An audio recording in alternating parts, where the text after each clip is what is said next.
زبردستی کرنے سے پیدا نہیں ہوتی. میرے والد صاحب رحمۃ اللہ علیہ فرماتے تھے کہ دین کے کام میں اندر کی رغبت کا ہونا ضروری ہے.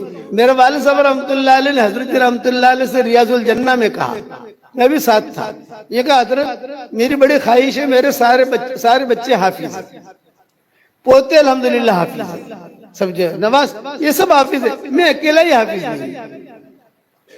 یہ ابا نے کہا تو میں بھی چاہتا ہوں کہ حافظ بنوں. تو حضرت نے جواب دیا کہ دیکھو تمہارے ذمہ کام بہت ہے. فجر کا بیان 35 سال تک مرکز نظام الدین میں فجر کا بیان کیا ہے. اجتماع میں بیان کرنا تو آسان ہے، مجمع ہوتا ہے نا.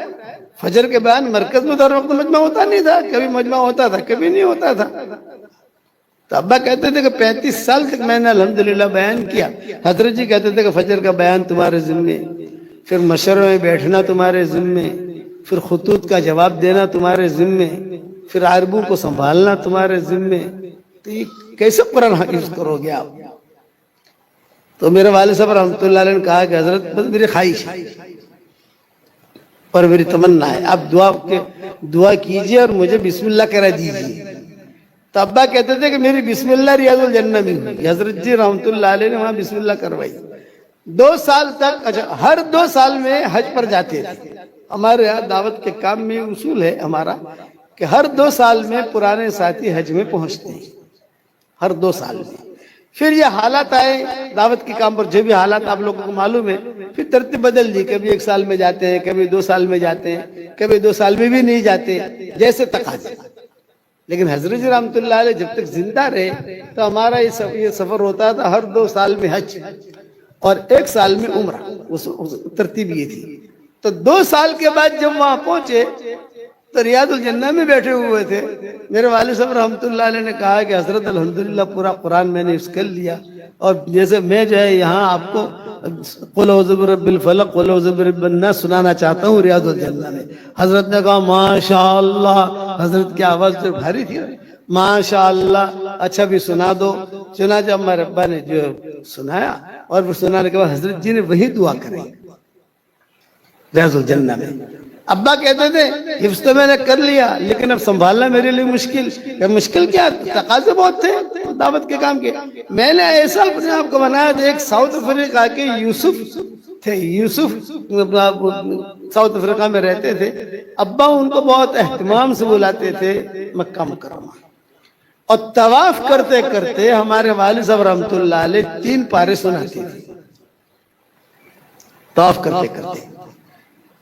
اور رات کو تہجد میں جو ہے 2:30 بجے حرم شریف پہنچ جاتے تھے مکہ مدینہ منورہ، اور وہاں ان کو سناتے تھے.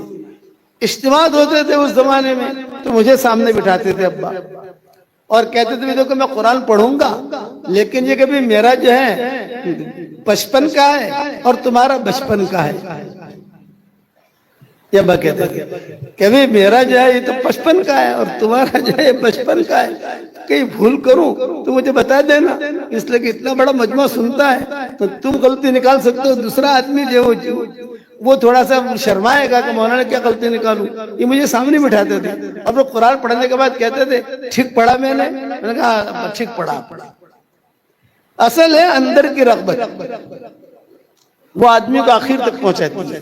لیکن اگر غفلت آ گئی، شیطان آ گیا، تو یہ قرآن سے آدمی کو ضائع کر دے گا. جب میں میسرہ کے قصے سنا رہا تھا، وہ حضور صلی اللہ علیہ وسلم کے سامنے سب بہت تعریف کی. صدیق اکبر نے یہ بہت اچھے لوگ ہیں، اچھے لوگ ہیں. میسرہ نے اپنے سیٹھیوں کو سمجھایا کہ دیکھو یہ اللہ کے نبی ہے، بات مان لو، بات مان لو. میسرہ نے کیا، وہ سیٹھیوں نے کیا کہا، ہم تو ہر سال آتے ہیں، آئندہ سال دیکھیں گے. اور مکہ والے بھی اس کے مخالف ہیں، حضور صلی اللہ علیہ وسلم کے مخالف تھے مکہ والے. آگے بڑھے یہ لوگ اپنے گاؤں کی طرف، یہودیوں کی بستی ہے یہاں، یہ لوگ ٹھہرے سب سیٹھیے. تو وہاں یہودیوں نے کہا کہ دیکھو تم جس جگہ سے آ رہے ہو وہاں جس آدمی سے تمہاری ملاقات ہوئی ہے وہ اللہ کے نبی ہے، ان کو اللہ کا نبی ماننا. تم واپس جاؤ، بالکل قریب ہے مکہ ابھی، اور مسلمان ہو جاؤ، مسلمان ہو کر پھر جاؤ. تو میسرہ نے کہا کہ دیکھو 2 میسرہ ہیں. ایک میسرہ حضرت خدیجہ کا غلام تھا جو حضور کے ساتھ بچپنے میں گیا تھا وہاں شام وغیرہ، اور ایک میسرہ، اس کا نام بھی میسرہ۔ تو اس نے کہا، تو میسرہ نے کہا کہ دیکھو نبی نے دعوت دی تھی، تم نے نہیں مانی، دیکھو یہودی بھی کہتے ہیں، اور یہودی نے یہ بھی کہا کہ ہم جانتے ہیں کہ وہ اللہ کے نبی ہے، لیکن حسد کی وجہ سے ہم ان کو اللہ کا نبی نہیں مانتے۔ حسدا من عند انفسهم من بعد ما تبين لهم انه الحق، ہم حسد کی وجہ سے نہیں مانتے، تو تم مان لینا۔ خیر وہ چودھری نے کیا کہا، پھر بعد میں دیکھیں گے۔ چلتے چلتے چلتے جو اپنے علاقے میں پہنچ گئے، مسلمان نہیں ہوئے۔ اب اگلا سال آیا تو اس زمانے میں قبائل تھے، قبیلے کا بڑا جو آرڈر کر دے وہ سارے کے سارے مان جاتے تھے کہ قبیلے کے بڑے نے آرڈر کیا۔ چنانچہ قبائل تھے بڑے بڑے، تو انہوں نے دوسرے سال اعلان کیا کہ یہ سال حج میں نہیں جانا، کوئی گیا نہیں۔ تیسرا سال آیا، بیماری پھیل گئی، کوئی حج میں نہیں آیا۔ ہوتے ہوتے 23 سال تک وہ حج میں نہیں پہنچ سکے۔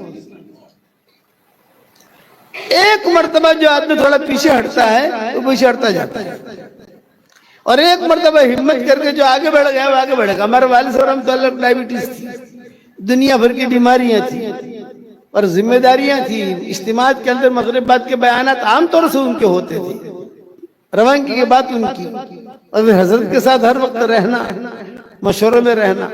لیکن انہوں نے عزمت کر لیا کرنا مجھے قرآن حفظ کرنا ہے۔ سب رات کو سو جاتے تھے اور وہ اکیلے گھر کے اندر قرآن یاد کرتے رہتے، ٹہلتے رہتے تھے، قرآن یاد کرتے رہتے۔ عزم، اس لیے قرآن شریف پڑھنے پڑھانے میں عزم رکھو، پیچھے ہٹنا نہیں۔ الف لام میم، الف یہ ہمالیہ پہاڑ سے بڑا، لام یہ ہمالیہ پہاڑ سے بڑا، میم کہ ہمالیہ پہاڑ سے بڑا۔ بہت بڑی عظمت والا ایک کلام ہے۔ آدمی محنت کرے تو یہ قرآن سینے میں آ جاتا ہے، اور معمولی غفلت برتے تو یہ قرآن سینے سے نکل جاتا ہے۔ جیسے اللہ غنی ہے ویسے اس کا کلام جو ہے یہ بھی غنی ہے۔ اور شیطان کی سب سے بڑی کوشش ہوتی ہے کہ قرآن سے آدمی کو دور کرے۔ نماز سے دور کرے گا نہیں کہ دوسرے عوامر سے زیادہ دور نہیں کرے گا، اس کا پورا رجحان ہوتا ہے کہ اس کو قرآن سے دور کرو، پورا رجحان۔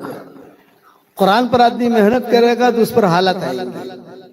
ہم نے جب قرآن کا ترجمہ کرنا شروع کیا تو ایک بہت بڑے یہ تاجر تھے، بمبئی میں انتقال ہو گیا، اللہ ان کی مغفرت کرے، وہ میرے پاس آئے۔ انہوں نے کہا یہ کام آپ نے شروع کیا ہے لیکن حالت آئے گی، اتار چڑھاؤ اتار چڑھاؤ، کبھی بیماری آئے گی، کبھی کوئی حال آئے گا، کبھی جو چنانچہ ایسا ہی ہوا۔ تو جو میرے ساتھ کام کرنے والی ٹیم تھی، جو لوگ تھے، میں نے ان سے بھی کہا کہ دیکھو بھئی یہ قرآن کا کام ہم کر رہے ہیں تو شیطان کوشش کرے گا کہ کسی طریقے سے اس کو پھر پڑھیں گے، پھر پڑھیں گے، پھر کریں گے، پھر کریں گے۔ یہ شیطان کی خاص عادت ہے قرآن والوں کے ساتھ، نماز والوں کے ساتھ نہیں، قرآن والوں کے ساتھ وہ رکاوٹیں پیدا کرے گا۔ آدمی جم گیا پھر وہ جم گیا۔